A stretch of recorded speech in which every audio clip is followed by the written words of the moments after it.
All right, hi everybody. Thank you for coming today. My name is Gabby. If you don't know who I am, I work with Jen in the Human Resources Department as her assistant. And I'm going to talk to you today about sourdough. We'll go through my little slideshow that I literally just put together 30 minutes ago. And then we will feed my starter together, and then we'll just kind of chat. If you guys have questions, I can answer. But disclaimer, I'm not a professional. This is all stuff that I've just kind of learned along the way. So, all right, we'll get started. I'm going to sit down if you guys don't mind. All right, do I just click it and it goes?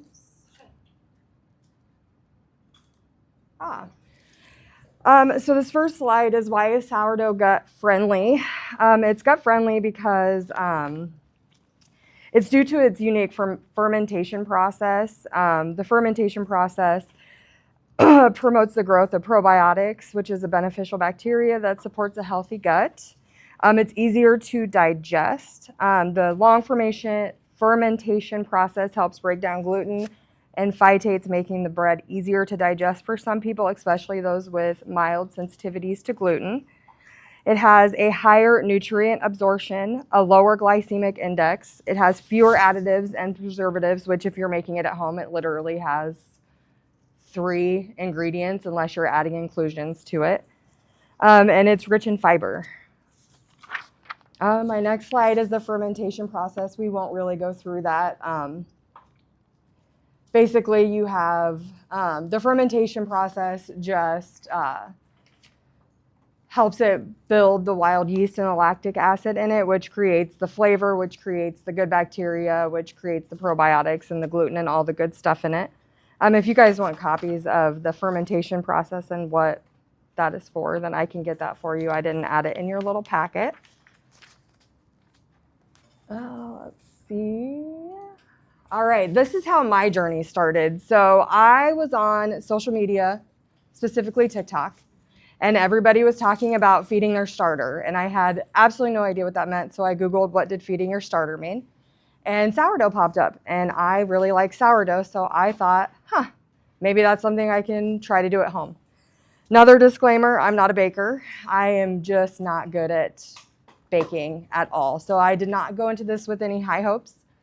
I was not okay with starting my own starter, so I knew that I was not going to do that. So I was just going to wait until I could find somebody that had a starter they were willing to share.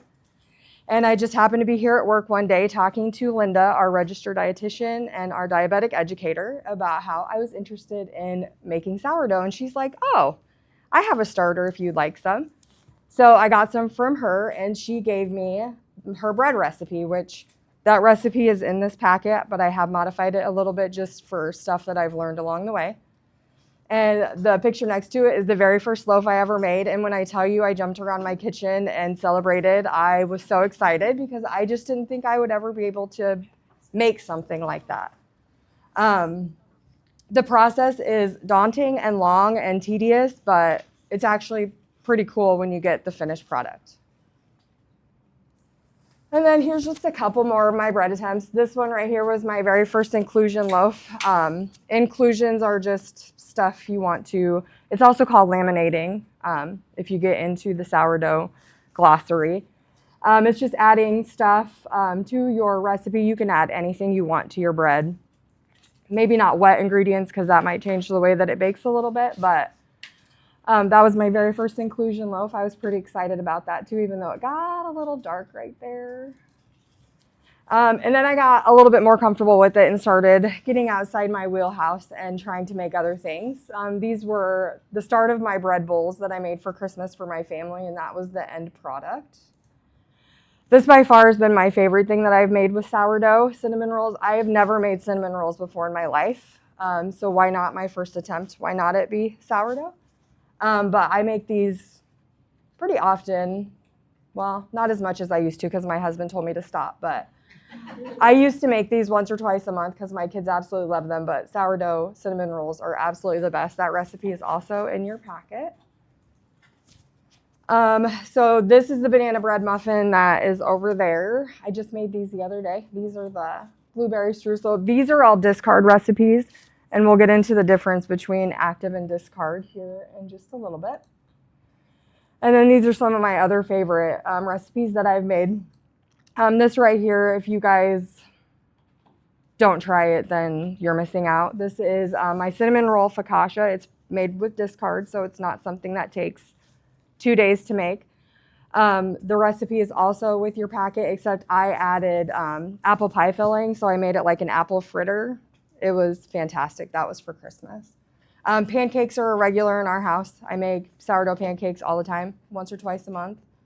Scones, and then my discard bread. I tried discard bread just to see if it tasted any different than like regular active bread, and it actually was pretty good. So that's all for that. Let me put that there. Okay, so if you look on your first little sheet, it's going to have all the lingo that you would hear when it comes to sourdough. So there's 2 different types of starter. There is your discard, which is this, and this is what I'm going to give you guys a little sample of. So this is what I keep in my fridge, and I keep it in my fridge because basically as soon as it gets cold, it stops like fermenting. It just stops it where it's at and it becomes inactive. And you're able to store it in your fridge for, quite a long time. I've had it for 2 or 3 months before. I feed it once a week if it's in my fridge. But I've kept it 2 or 3 months in my fridge and it's never been a problem.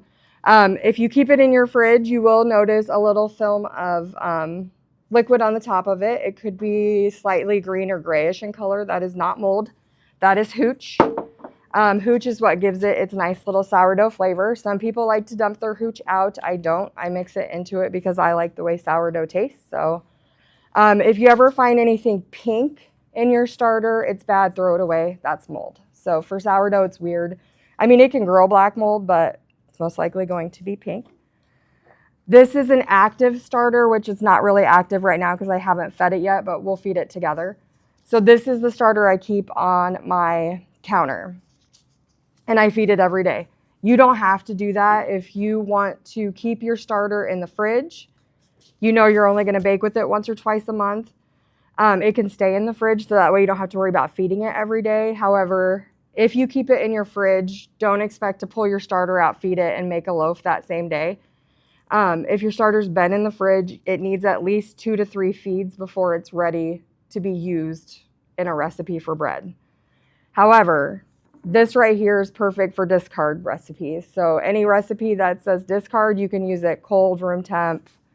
You don't have to let it, unless the recipe says room temp discard, but this can be used immediately, basically. So I keep 2 jars. I keep my active starter out on my counter, and then this goes in my fridge. And when we feed my starter, I'll show you how they kind of interact together. So when you see a recipe that says active bubbly starter, what that means is you have fed your starter and it has reached its peak. So you'll know when your starter reaches its peak because when I feed my starter, I put a little line where it starts in the morning. You'll know it's reached its peak if it's doubled in size and it has a little dome on the top of it and it's really bubbly. If it's starting to fall a little bit, it's still reached its peak, but if the middle of it's starting to go in on itself, then it's past its peak and it's not. I wouldn't use that for baking bread because it just might make your bread a little flat. It probably wouldn't rise. You want it active at its peak so that way your bread can rise as much as it can. Let's see. The next one is leaven. I don't usually do leaven very often. Leaven is it's like an offset of your discard. It's how you can create a different flavor palette, but not use your whole discard or your whole starter to do it. Some recipes call for leaven. If it calls for leaven, I still just use my regular starter. I don't usually use the leaven.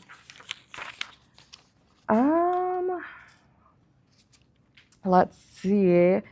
So the process for making bread is tedious and it's long, but all the steps are necessary if you want your bread to turn out nice and fluffy and not really dense and moist in the middle, I guess. So the process for Linda's bread recipe. I actually put, where did I put that?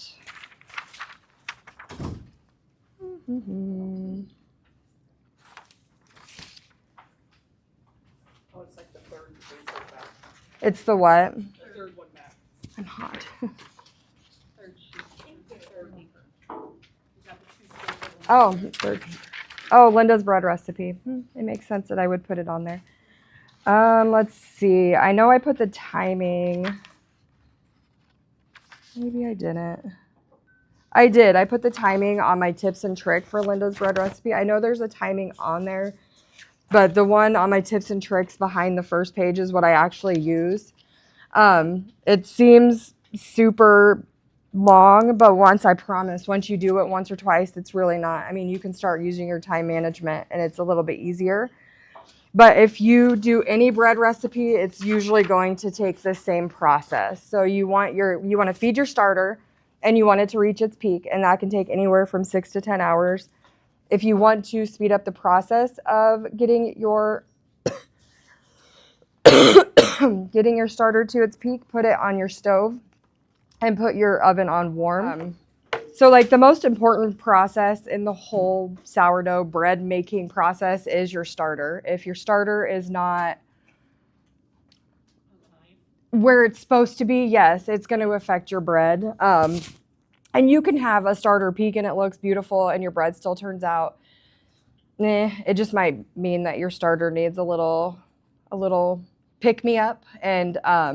And that's super easy because as long as your starter is still bubbly and when it's peaking, it's still active. It just might need to be a little bit more active. You can just do a couple feeds. Typically, I only feed mine once every 24 hours, but if you wanted to make it robust, you could feed it every 12 hours. In fact, if the starter you take home today, you decide to put in the fridge before you bake with it, you'll want to feed it at least every 12 hours for 2 to 3 feeds before you bake with it, just because you want those that bacteria to be nice and active in there before you use it for bread. Otherwise, your bread's not going to rise, or it's going to be super dense and almost like gummy on the inside. But the whole process is super important that you follow each step. When I first started, I was not doing the first rest because Linda's recipe didn't call for it. And I just couldn't, my bread turned out okay, but I couldn't figure out why it didn't look like the people's on TikToks. And so I did some more research and compared it to my process, and I was like, oh, I'm missing a whole step in here. So I just added that first rest, and now pretty much every time it's coming out okay. I think I've only made one loaf in the last 6-7 months that I'm like, what happened to that? But the bread making process to me was the most overwhelming, and now it's not. I just don't do it very often because I really like the discard recipes, and it seems to be what my family likes to eat the most. On the back of this, I also put how to shape your dough, because shaping your dough is also important. Shaping your dough creates tension, and you want the tension to create the nice little air pockets in your dough. So you have Linda's bread recipe. Again, there's a million bread recipes out there. You can use any type of flour you want. Each recipe calls for a different amount of flour. This is just the one that I found that works really good for me. If you don't have 2 days, 3 days to make your bread, I did include an 8-hour bread recipe that I have tried, and it is good. I actually kind of liked it. Not as much as Linda's, but it was pretty good. The rest of the recipes are, actually, no, I lied. The sourdough focaccia pizza crust is what I use, and this is not a discard recipe. I feed my starter, I stretch and fold, I do all that stuff. I do the full 22-hour process for this. But there are pizza crust discard recipes out there, but they do still take 3 to 4 hours to rise. So just keep that in mind. And then I'll let you look at the rest of the recipes on your own. Do you guys have any questions for me before we feed my starter? Go over the steps when we feed our starter. What do we do next? And what time do we do this at? Sure. So when you take your starter today, she is completely inactive because she's been in my fridge. So what that means is you're getting her she's not going to do anything for you other than make a discard recipe maybe. So if you wanted to bake with her, I would take her home today, and depending on how you're going to store her when you leave this room, if you're just going to leave her out at room temp, you're fine to take her home and feed her right when you get off work. If you're going to leave this room and put her in the fridge in your area, when you get home, set her on the counter and let her get to room temp. So it takes like an hour and a half, 2 hours to get down to room temp, and then feed her again in the morning, and then feed her again tomorrow night. And then when you feed her on, today's Tuesday, on Thursday, you would be able to use her Thursday night to make bread. Does that make sense? So you're going to want to do cluster feeds. Did you put that in these instructions? No, I did not. Where do we find On the video that the post on YouTube. Oh, yes. I forgot about that. So when you pull her out of the fridge, you're going to have to cluster feed until she gets So it's better just active. to I know. You know, it's very much like having a child, so So it's better to just leave it at room temperature today and feed it tonight. if you're wanting to bake with her in the next couple days, then yes. I call it her, but if it makes people feel weird if I call her her. So how much to how much to how much? So we will go over that. With this, I'm probably only going to give you guys each maybe 20 grams of starter, so you could probably feed the whole thing I give you. So I do a 1-to-1-to-1 ratio. So what that means is the same amount of starter to flour to water. I usually feed it like 75 grams because I like to have some discard left to put in here. But this jar, if I feed her in the morning with 75 grams, she's going to get up to here. So it also depends on the size of your jar. So like her jar, I probably wouldn't feed over 25 or 30 grams, but that's fine because it's going to double or even triple. So if your recipe for bread calls for, where's Linda's recipe? 200 grams of active starch, you just kind of pay attention to what your recipe calls for. So I would actually feed yours at like 75, so you might need a bigger jar. You'll want to transfer to a bigger jar. If 200 grams of starters, pretty typical for a bread recipe. So I would probably use a bigger jar to feed your starter in because you're going to want it up pretty high. The 1-to-1-to-1 ratio is 100% hydration. I've tried other ratios before, but I'm also not baking 20 loaves at a time. So I don't need to do like a 5-to-20-to-20 ratio because I don't need that much starter. So I feed what I'm going to use, and I make sure I have enough for my discard jar because I do use discard a lot in my everyday cooking. So What are you discarding? what was that? Like, what are you discarding? So when I feed this, I'm going to discard this down. I'm probably not going to discard this down too much because I used some of this last night to make my muffins. So typically I would have like this much up here in my starter, like even after it's fallen and reached its peak and came back down, I would have like this much starter left. I'm not going to feed that much starter because you're going to find when I start dumping this out, a little bit of starter is a lot of grams. Like it's crazy how quickly the scale goes up, and it's a lot. So I'm probably only going to feed maybe 25 grams. So the rest, that I will put 25 grams into this jar, and I'll dump the rest, my discard, into my discard jar. So basically what you're not feeding, Yeah. or what you're not wanting to make with that. What you're not wanting to feed yes. So every time you feed your starter, you're going to want to discard a little bit. I keep this jar, my discard jar, in the fridge. You can keep your starter in the fridge if you wanted to. If you don't think you're going to bake with it a lot, you can keep it in the fridge. You just have to wake it up before you can bake with it. You can't just pull it out, feed it, and then it's ready. It's a little bit more of a process if you keep it cold. But I used to keep mine in the fridge. I never used to keep it on the counter, but I just wanted to try something different because my crumb wasn't looking the way I wanted it to. And so the crumb is what the inside of your baked bread looks like. There's so much. It's in there. It's in the lingo one. So I it's put all okay that to in leave there. it out on your counter, you don't have to refrigerate it? No, you don't have to. If you think that you're okay feeding it every day, then leave it out. I do. Feed it every day, you leave it out and not put it in the fridge. The longest you want to go without feeding it's maybe 18 hours, just because you don't want it to grow mold. Usually 12 hours, probably. I do 24. Oh, you do Or not, I didn't mean 24, I meant 36. 36 hours, like a day and a half is the longest you want to go without feeding it, if it's on the counter. I do it 24, so every morning when I get my lunch around, I feed my starter. Okay. It's like a child. It's just part of my routine now, I just feed it. And you use special flour, correct? You can. So I know people use wheat or rye to feed their starter because it creates the acidic, like the bacteria quicker. I don't do that. I just use all-purpose flour. You can use bread flour, but that's not So recommended. it doesn't have to be unbleached?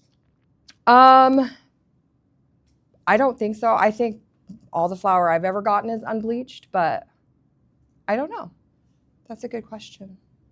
Yeah, Yes. I just use unbleached, but yeah, I was told not to use all-purpose to buy the special.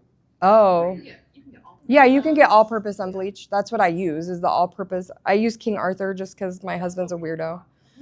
And he's only the good stuff. If you're going to make it, only the good stuff.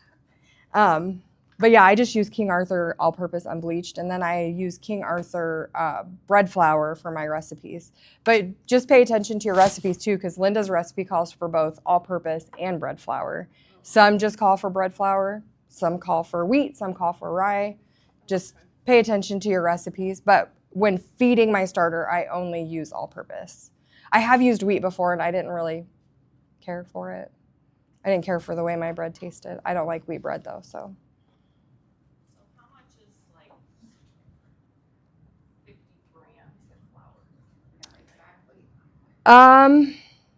So I will tell you that a kitchen scale is your absolute best friend in sourdough world because everything is in grams. There are some recipes that are friendly to people who don't have a scale, and it'll say grams, and then behind it it'll say 2/3 cup or whatever. But if you have a recipe that doesn't tell you how many cups or tablespoons or whatever to use, just Google the conversion. You don't have to have a scale. I follow a lady on TikTok that's like, nah, I don't use a scale. It's never worked for me. And she does everything by cups and tablespoons and teaspoons, but the scale helps me. I am more accurate with it. So I got this for $7 at Walmart. It's not a super pricey thing, but you don't have to. You can convert it into cups if you have a smartphone with Google. I've had to do that. So does anybody else have any questions? I have a lot. I tried to cover most of it in my tips and tricks. And then the sourdough lingo is really going to help because I would hear things in videos and I'm like, what does that mean? I have no idea what they just said. So watching and Googling videos has helped me a lot along the way. Linda gave me a lot of good tips and tricks when I first started, but I've definitely revamped and added to my process since then. So,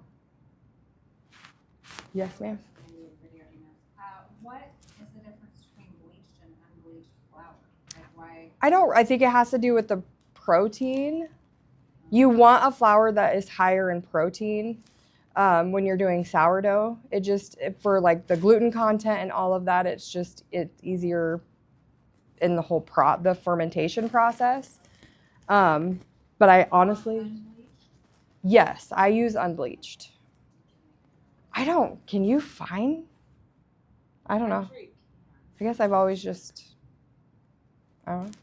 Costco has huge bags of King Arthur unbleached all-purpose and bread flour, and they're like $9.99. I think it's a 15-pound bag. Yeah, I have to.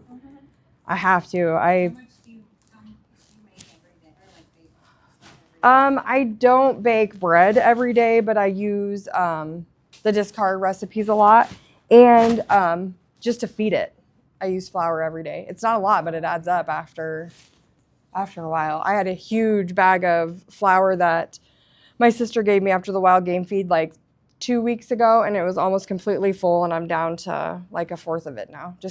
That's what I've been using to feed it every day. So I baked a lot too in the last couple weeks. So The difference between bleached flour is bleached is treated with chemicals to whiten it. oh, Unbleached is natural, ages natural. there you go. So I would suggest hopefully I got unbleached. part of it.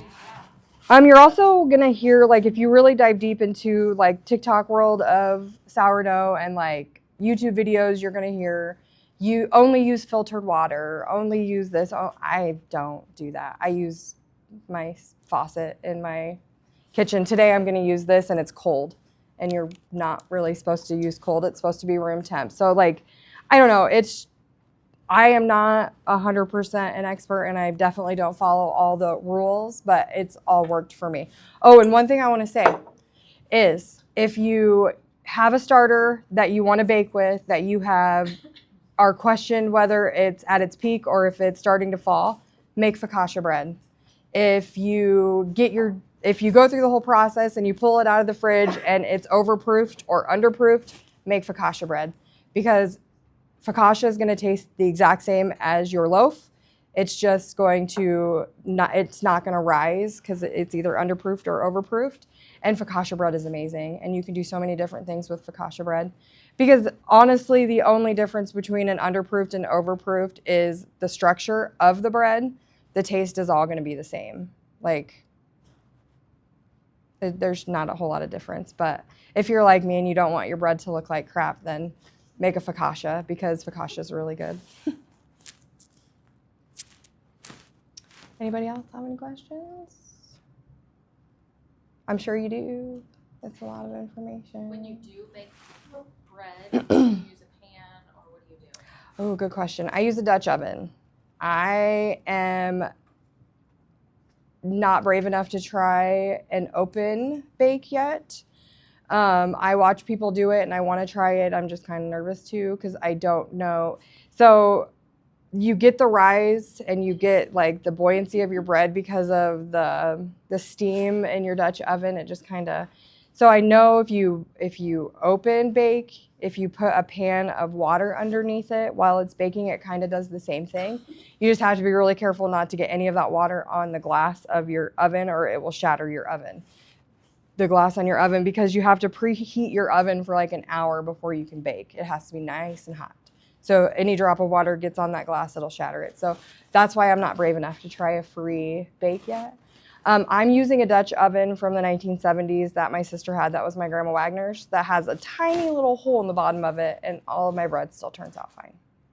So yes, so most recipes are going to ask for you to preheat your oven for an hour after you set your bread out so that your bread can get to room temp. So you set your bread out while your oven's preheating with your Dutch oven inside with the lid on, because you want it nice and hot to put it in there. Parchment paper is an absolute must. And if you really want to get fancy, you can buy the silicone mats that go in your Dutch oven. So like, I don't know, I had a picture of it. It's round and then it has two things that come out the side, so you can just lift your bread and put it in and then lift your bread and take it out. So, but if you don't have that, parchment paper works just as well. Don't get cheap parchment paper though, it sticks to your loaf. I've had that happen. If you get like the cheap parchment paper, it'll stick to your loaf and it's not easy to get off because the outside, like sourdough is like the outside crust is hard and you can knock on it, it sounds hollow. And if that parchment paper gets stuck on there, you have to like almost shave that part off, and that's not fun. I get like, well, you don't want to buy like the big, huge roll of it for $1.50 at Fairway. You're going to want to do like, no Dollar Tree brand or, I don't even know the name of it. I just know it's brown. It's like in a brown box. I guess I should have probably looked at that, but that's what I get and it's never failed me. I have tried the cheap before and it's threw it away. Didn't work for me.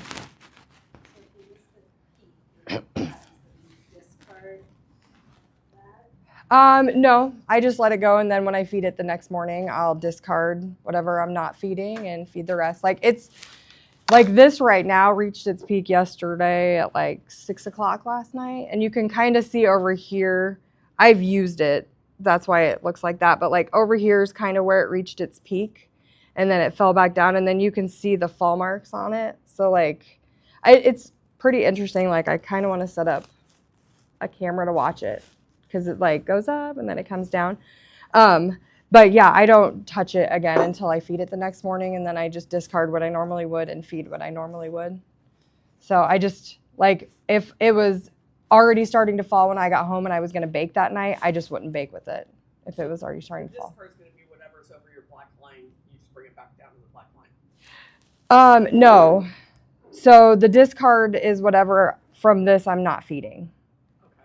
So anything over the black line is actually active starter, but you don't want to use it until it's reached the peak. So how do you decide how much you're gonna feed every day? Do you go and find a recipe, go, okay, I'm gonna make this loaf of bread, I'm gonna feed this much dough?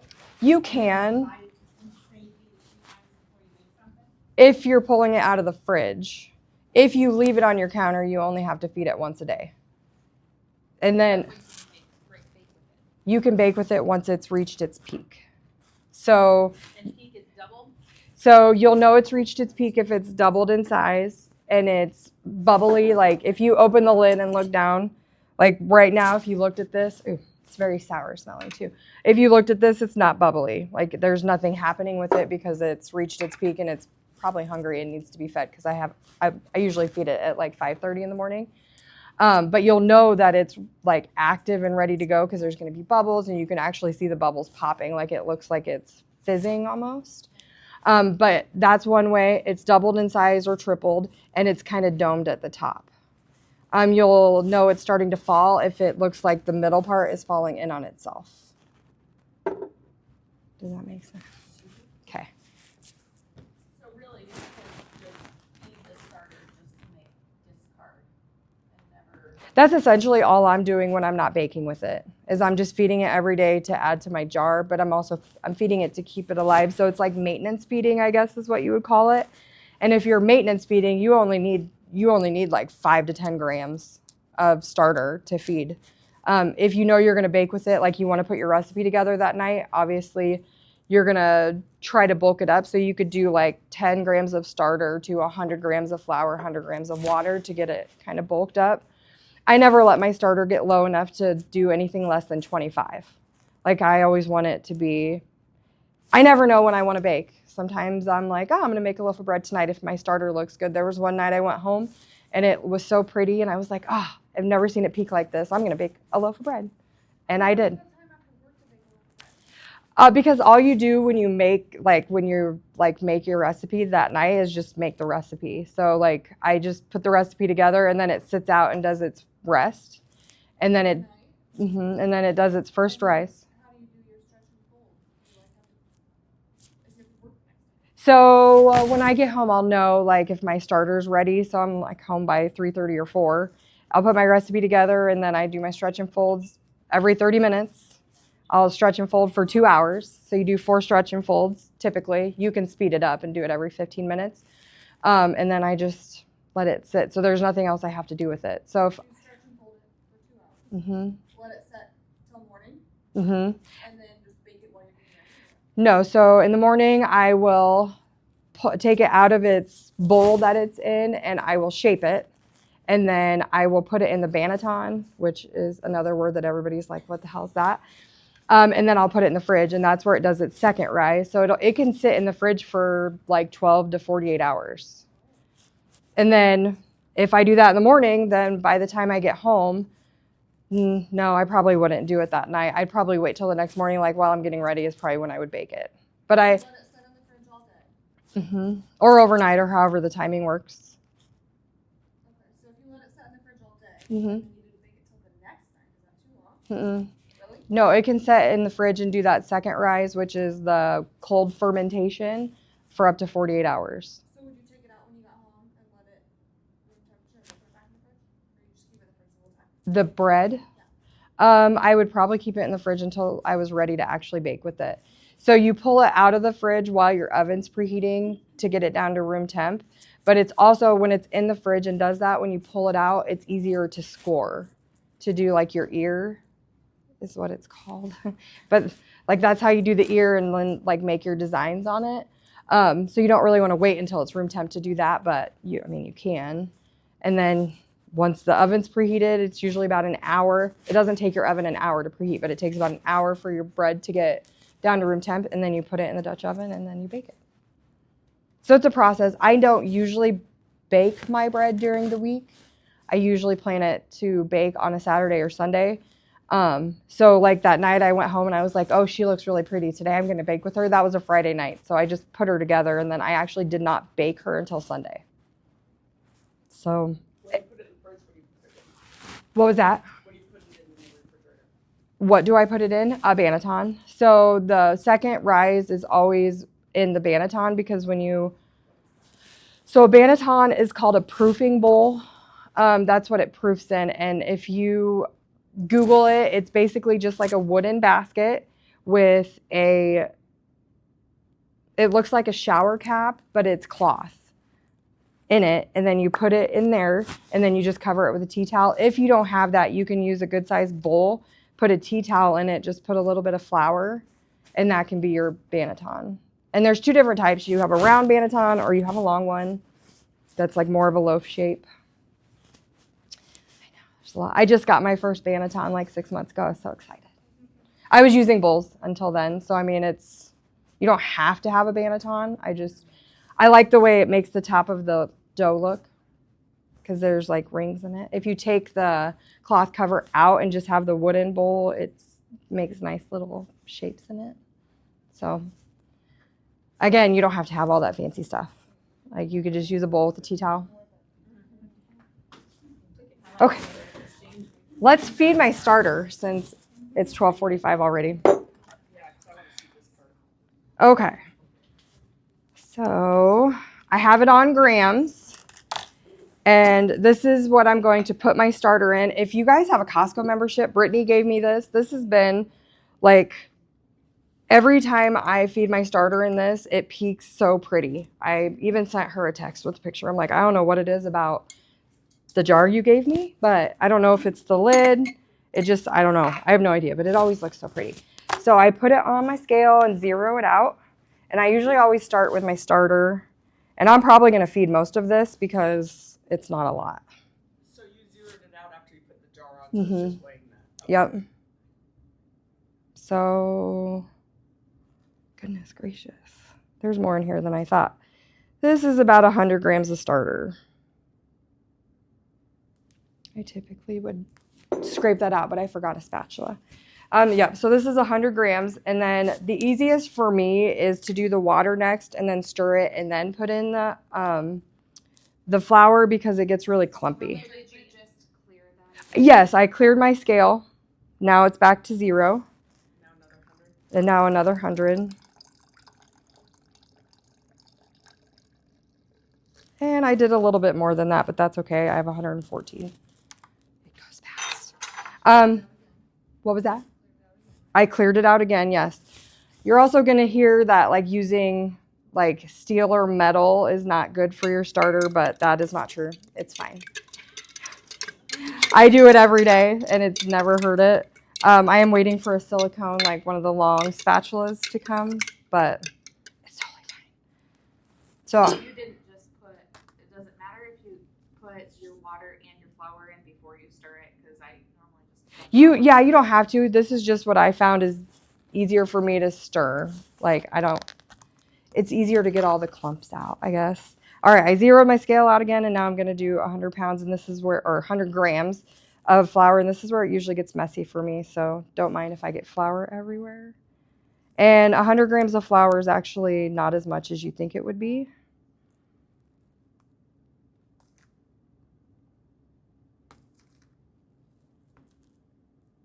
$93, of course. And that's 99. There's 100 grams of flour. And then I just take the same knife and I stir it, and you want it to be a pancake batter consistency. If you need to add a little bit more water, if it's like still a little too thick, that's totally fine. Again, I had a little bit more water than what I have for starter and flour, and that's okay too. It's very sourdoughy smelling. All right, she is fed. So after I feed her, I usually scrape the sides of my jar just so I can see, like when I get home, if she's starting to fall, I can kind of see where she was for sure. But I also make a little line with my Sharpie just to see where she started. If you watch videos, you'll see people use rubber bands. Or if you are real fancy, you can get a sourdough starter kit, and it has Don't you have that? I mean, you can get super fancy with it, but I just use a black Sharpie but that's all you do to feed it.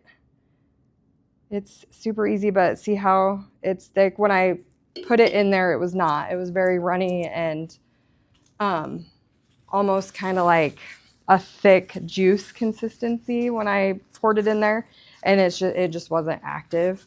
But if you guys want to see, I can show you, and you want to smell it, you can. It's very sourdoughy smelling. This one is there's still a little bit of clumps in there, but So how long will it take to? It's a little bit warmer in here than it is in my house, so it might actually hit its peak probably maybe by the time I get home.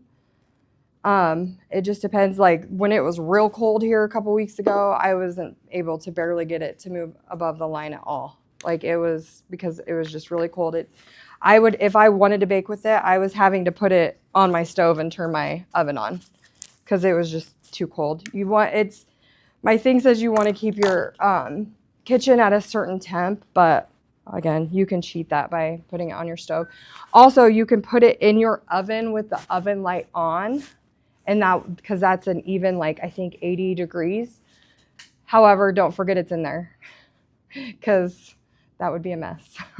Like if you turn your oven on to bake and you forget it's in there, you're going to have sourdough starter all over everything because it will. So you leave the lid off when it's No, so I just set this lid on top of it. So you don't want it tight. You don't want it airtight because you want the bacteria from the air to get into it, but you don't want it completely off because you don't want like dust and hair and all that stuff to get into it. And I have animals, so I definitely don't want their dog hair getting into it.